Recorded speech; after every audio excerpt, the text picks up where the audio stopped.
Guys, that's the truck that used to be down here, 333 MYN of Maroon Lincoln. That's the guy who called me on the cricket phone, and he was a married man. That's crazy. I automatically just went this way off Lombard and Beaverton after I left my kickboxing class because I didn't know which way. I realized I went a way that I haven't gone in a while, and it wound up leading me to. I went past the Pepper Tree Motel where I was staying at, where the Family Promise shelter people were paying for my son and I to stay for like 3 months. And I was trying to come and see if they tore that house down yet that I had a dream of back when we were staying at this other, I think it was a Holiday Inn Express or it's not Days Inn, but it was one of those hotels. But it's right here, this house right here I had a dream of. See, they tore it down. They fucking tore it down. I knew it. Just like the other house they tore down, bro. That's why they got rid of my fucking pictures on my phone. And this lady, she looking at me, they tore it down. See there? That's why God wanted me to come by here. I just said it was God, but I don't know. And look down there. Because this is the area where we was being gang stalked heavily. I said, I bet you they tore it down. And they did. Just like they tore the other house down, so I couldn't show nobody. Because that house, it had a dead body in that motherfucker. I dreamed about it. And when I was walking, we happened to see, watch this. And I'm getting excited because I said, if that house is torn down, that means that's how closely they were watching me. They sold the house with a bunch of stuff in it, and then the person who bought it, they tore it down.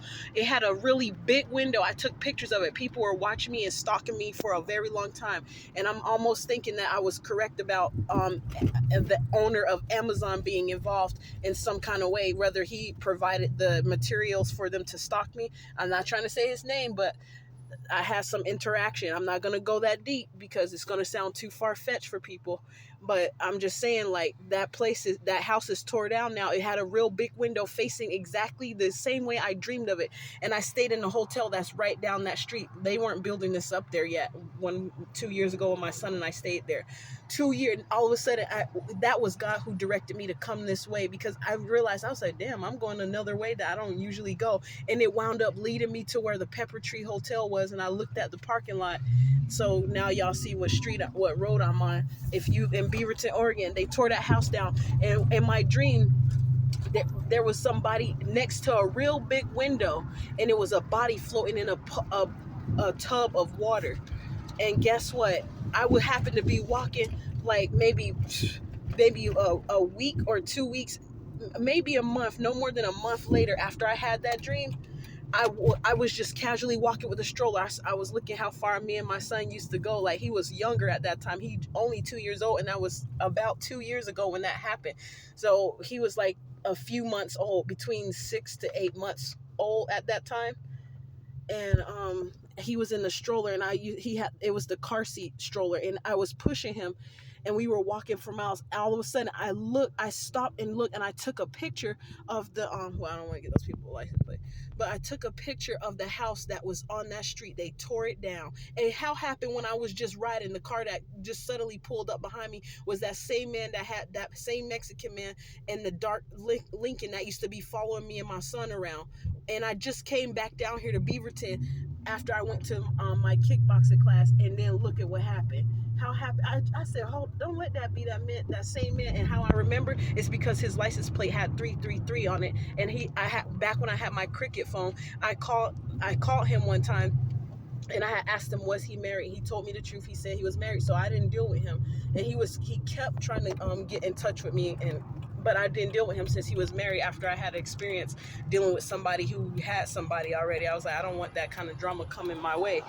How happened they tore down both houses, even the one over there by El Monica, because they knew I was going to talk about it and show what it looked like. That's why they want me to think that y'all ain't going to make me think I'm crazy. I know what I seen. And the dude that had the license or state ID that said Darnell Ross, when he got on the train, he knew who I was. He got on the train when me and my son came from 2 stops prior. We were at the Willow Creek Transit Center stop, and then next day, 2 stops away, a man got on, and he said his name was Romello, but then he showed me a license or state ID that said Darnell Ross on it, and it was, I almost thought it was a man associated with the lactation nurse's husband, because her last name was Ross too.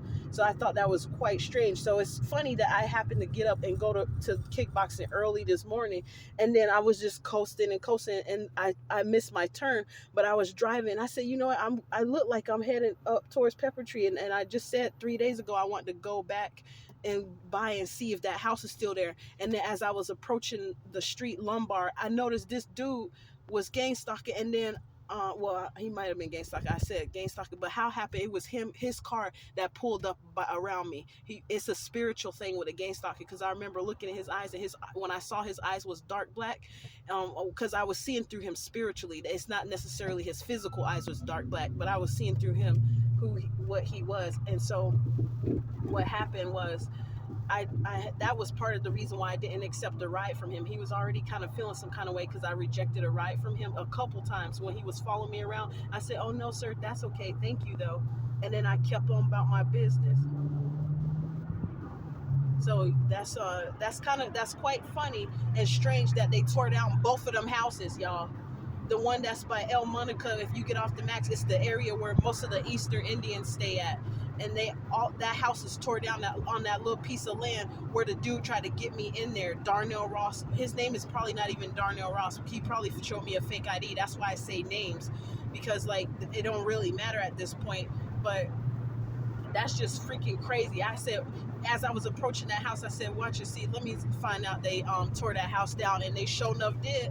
It's the same house. I had a dream of what was going on up in that motherfucker before they tore it down. That's why they tore it down. I said, how you gonna sell a house looking filthy like that with junk? And it had a bunch of stuff still in it. I'm like, how that house for sale? They was doing some flip shit. Somebody had killed somebody. I think it was a sacrifice that happened in that house.